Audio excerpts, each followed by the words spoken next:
अबे चप्पल फेंक के मार दिया मोदी मोदी मोदी मोदी मोदी। സ്വന്തം മണ്ഡലമായ വാരണാസിയിൽ പ്രധാനമന്ത്രി നരേന്ദ്രമോദിയുടെ കാറിനു നേരെ ചെരിപ്പേറ്. തെരഞ്ഞെടുപ്പ് ജയത്തിനു ശേഷം തന്റെ മണ്ഡലം സന്ദർശിക്കാനെത്തിയതായിരുന്നു മോദി. ബുധനാഴ്ചയാണ് സംഭവം. മോദിയുടെ വാഹനവ്യൂഹം കടന്നുപോകുന്നതിനിടയിലാണ് കാറിനു മുകളിൽ ചെരിപ്പ് വന്നു വീണത്. സുരക്ഷാ ഉദ്യോഗസ്ഥൻ ചെരിപ്പെടുത്തു മാറ്റുന്ന ദൃശ്യങ്ങൾ സമൂഹമാധ്യമങ്ങളിൽ വൈറലാണ്. ഇക്കഴിഞ്ഞ പാർലമെന്റ് തെരഞ്ഞെടുപ്പിൽ ജയിച്ച ശേഷം മോദി ആദ്യമായാണ് മണ്ഡലത്തിലെത്തിയത്.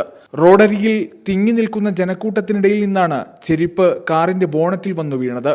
മോദിയുടെ ബുള്ളറ്റ് പ്രൂഫ് കാറിനു നേർക്ക് ചെരിപ്പ് വന്നു വീണത് സുരക്ഷാ വീഴ്ചയായി വിലയിരുത്തപ്പെടുന്നുണ്ട്.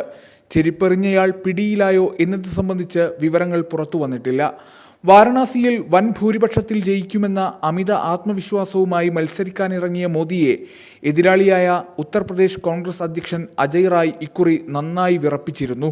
വോട്ടെണ്ണലിനിടെ ഒരു ഘട്ടത്തിൽ റായ്ക്ക് മുന്നിൽ 6000-ലേറെ വോട്ടിന് പിന്നിലായിരുന്നു മോദി.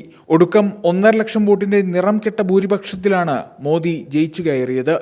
മോദി പ്രഭാവം ഇന്ത്യയൊട്ടുക്കും ആഞ്ഞടിക്കുമെന്ന് വീമ്പു പറഞ്ഞു മത്സരിച്ച തെരഞ്ഞെടുപ്പിൽ വാരണാസിയിൽ മോദിയുടെ ഭൂരിപക്ഷം കുത്തനെ കുറഞ്ഞത് BJPക്ക് കനത്ത ആഘാതമായി.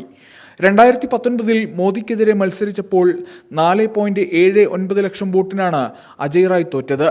ഇത്തവണ വീണ്ടും റായ് തന്നെ എതിരാളിയായതോടെ ഭൂരിപക്ഷം 5 ലക്ഷം കടക്കുമെന്നായിരുന്നു BJPയുടെ വീരവാദം. പക്ഷേ കോൺഗ്രസും സമാജ്വാദി പാർട്ടിയും ഒത്തുചേർന്ന് ആഞ്ഞു പിടിച്ചപ്പോൾ മോദിയുടെ ഭൂരിപക്ഷം 1.52 ലക്ഷമായി കുത്തനെ കുറയുകയായിരുന്നു.